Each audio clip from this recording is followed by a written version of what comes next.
Here's my epiphany with the Heisman Trophy. I think it's down to two players. I think it's a two-player race. I think we have a two-player race for the Heisman Trophy, and that doesn't mean I'm not trying to disrespect guys like Caleb Williams or Bo Nix in the Pac-12. I'm not trying to disrespect Hendon Hooker at Tennessee, Stetson Bennett at Georgia, or any other guys. Here's my theory on the Heisman Trophy, when it's going to be won and how it's going to be rewarded. I don't agree that Blake Corum, I don't think he should be as high as he is right now. I don't think he should be in this mix, but he is.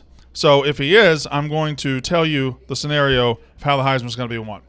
Ooh, I see where you're going with Here's this. the top three, okay? The top three right now, C.J. Stroud is minus 125. Now, these are odds. These are not necessarily what voters are thinking, but they're generally pretty close. The odds are the odds for a reason. They have a good track record. They have a good track record. C.J. Stroud is the only favorite right now. He's minus 125. Hendon Hooker is second at plus 250, and then it drops down to Blake Corum at 6-1 plus 600.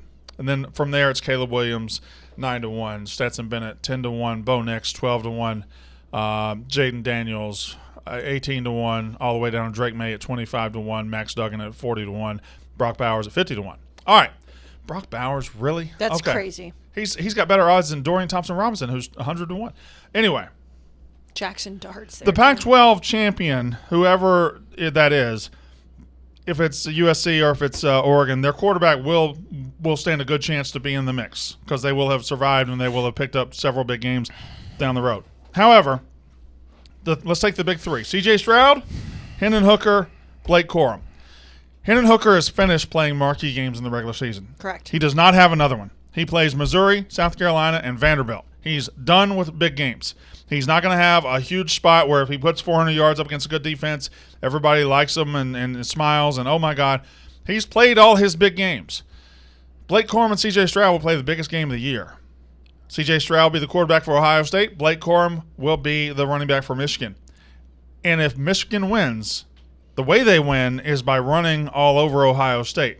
The way they win is running for 200, 300, 400 yards. If they win, Blake Corum has to have a big game. Conversely, if C.J. Stroud and Ohio State win, he has to have a big game. Winner of Ohio State-Michigan is going to have the Heisman Trophy winner, period. So, if you believe that Michigan is going to beat Ohio State because of their running game, because of their toughness, you should go to the Barstool Sportsbook right now and bet Blake Corum 6-1 to win the Heisman. $100 gets you $600. I love that theory, and you're probably right. I don't think Hendon Hooker can win it at all. No, because he doesn't have a marquee game, and the biggest game. We build it as the biggest game of the season, the biggest game we've seen in forever. Which clearly it was a very important game. But Tennessee, Georgia. On Saturday night when we recapped it, it was the third game we talked about. So he didn't. It wasn't even like he had a shiny day and lost. The only way I could see that theory not holding up, even if Michigan beats Ohio State, is if Donovan Mitchell has a better game than Yeah, I just don't think Michigan. This is going to happen. Mitchell will probably Donovan Edwards. Donovan Mitchell plays for the Cavs. Yes, he does. So you say that Bryce Young's Heisman moment was versus Auburn. I don't think anyone saw that game. Not saying I'm backing up Hendon True. Hooker, Yes, but the reason Where's the rivalry, the reason so- nobody has stepped up and won the Heisman, it was a huge marquee game for him. He was in the spotlight and he ended up doing the comeback. C.J. Stroud and Blake Corum have the biggest stage left of anybody. Now, the only outside, I don't think Stetson Bennett can win it. I don't think Hendon Hooker's really going to – I think he's going to run out of gas here in this Heisman race, not through any fault of his own, just the way the schedule fell.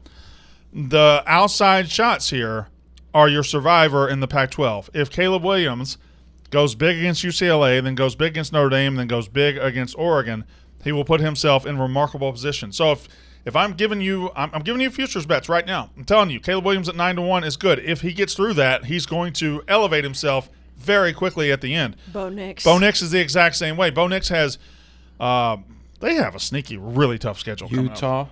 They got Washington first. Mm-hmm. Then they got Utah. Then they got Oregon State on the road coming up later. Their other one isn't easy. But they've got some tough games, and then they would have the conference championship game. So Bo Nix in Oregon, if they were to go 12-1, he is about to have some gigantic wins coming up. So Bo Nix is worth a shot. So because I love the Ohio State-Michigan theory, because you're right. It will be, especially if the game is really close, too. Like, either way, the game is going to be incredibly important for the playoff. But if it stays really close, then you're looking at potentially getting two Big Ten teams in. But what if that does happen, though? So let's say Michigan wins.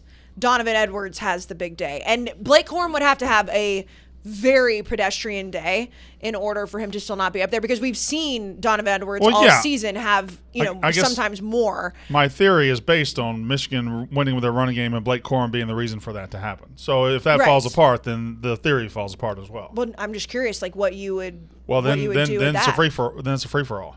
Then who knows? I love that theory, though. I think it's that great. would probably rescue Hendon Hooker's chances, to be honest. If C.J. Stroud loses to Michigan in his biggest game at home, and then Blake Corum and Michigan win, but Blake Corum doesn't play well.